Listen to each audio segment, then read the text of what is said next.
Salut tout le monde, à la fin de ma dernière vidéo, je vous disais que je faisais une courte pause, c'était il y a presque un an. Du coup, je tiens à présenter mes excuses à mes centaines de milliers d'abonnés qui ont frôlé la dépression en attendant cette vidéo.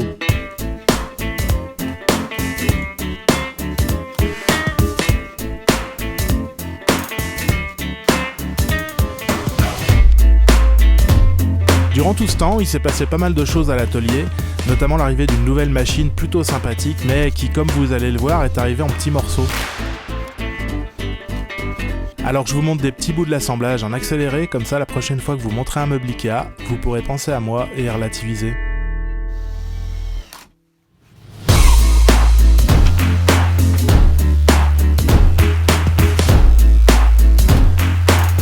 En parallèle, je vous mets le début du projet du jour, dégauchissage et rabotage de planches brutes pour fabriquer une horloge.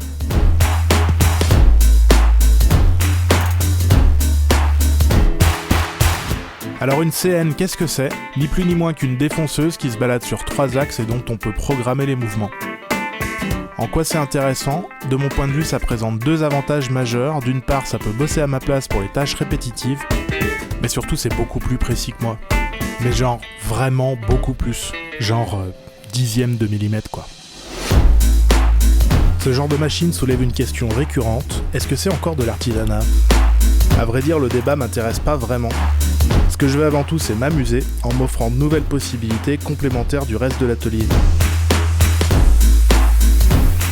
J'ai déjà expérimenté pas mal sur cette machine, mais je voulais attendre de la maîtriser un peu mieux avant de faire une vidéo, parce que c'est pas évident de se concentrer à la fois sur la prise de vue et la prise en main d'un tel outil.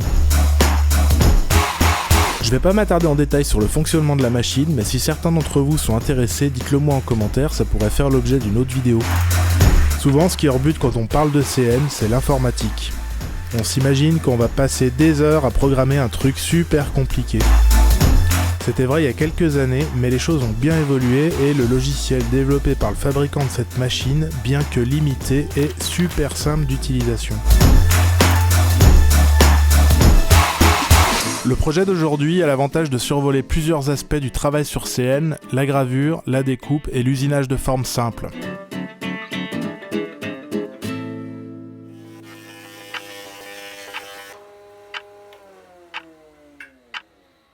L'horloge que je fabrique est destinée à une classe d'école et a pour vocation de faciliter l'apprentissage de la lecture de l'heure par les enfants. Le design, réalisé en concertation avec la maîtresse, comprend sur le pourtour les heures du matin et de l'après-midi avec un bleu nuancé en fonction du jour et de la nuit. Près du centre, on a les minutes en noir. Enfin, les aiguilles aux couleurs correspondantes. Tout ça tient pas mal de place et impose une dimension assez importante pour que ça reste lisible. Je dégauchis les tranches des lattes que je viens de découper pour avoir un bel angle droit, une surface bien plane et faire un collage propre.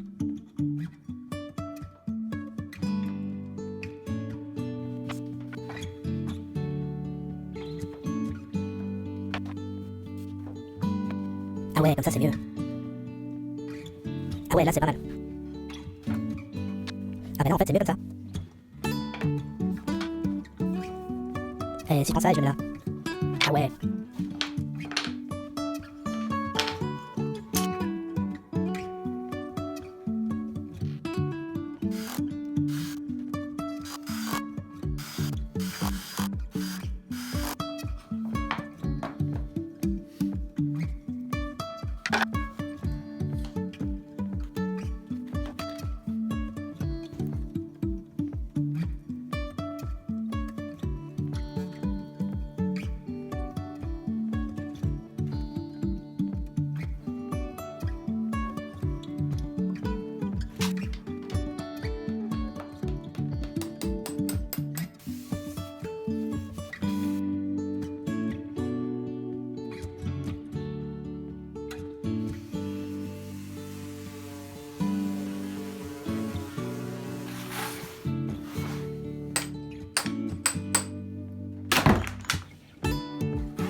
Maintenant que la face avant est gravée, je vais m'attaquer à l'emplacement du mécanisme à l'arrière de l'horloge.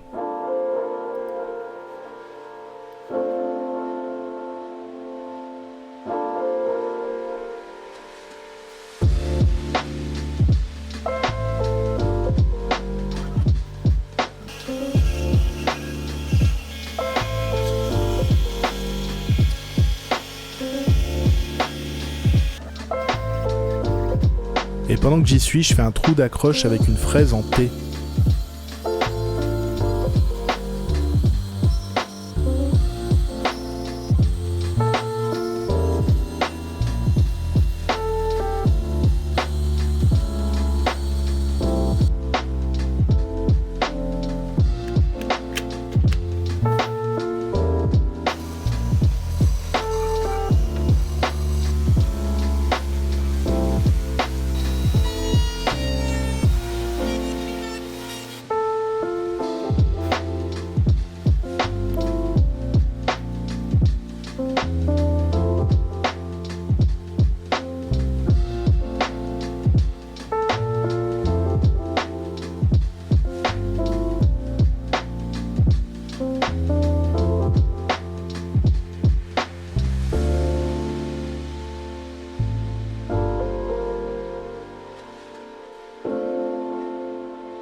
Si certains d'entre vous osent dire que mes talents de peintre laissent à désirer, ils ont raison.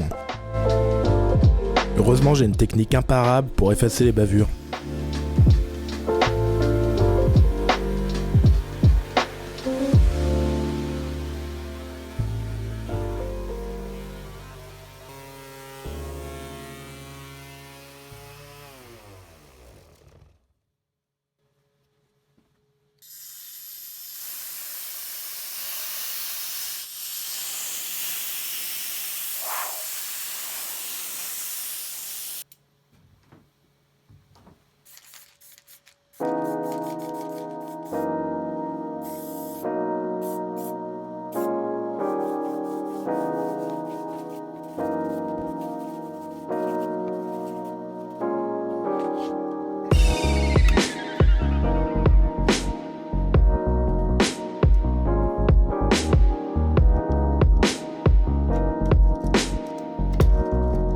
J'ai hésité à finir la voix off de cette vidéo à cause d'une mauvaise angine et une voix digne du croisement entre Jeanne Moreau et Dark Vador.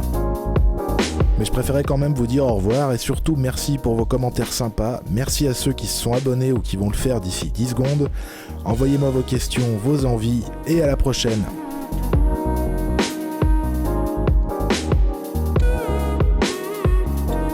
Vas-y, essaye pour voir. Je suis ta mère. Ouais, encore. Abonne-toi.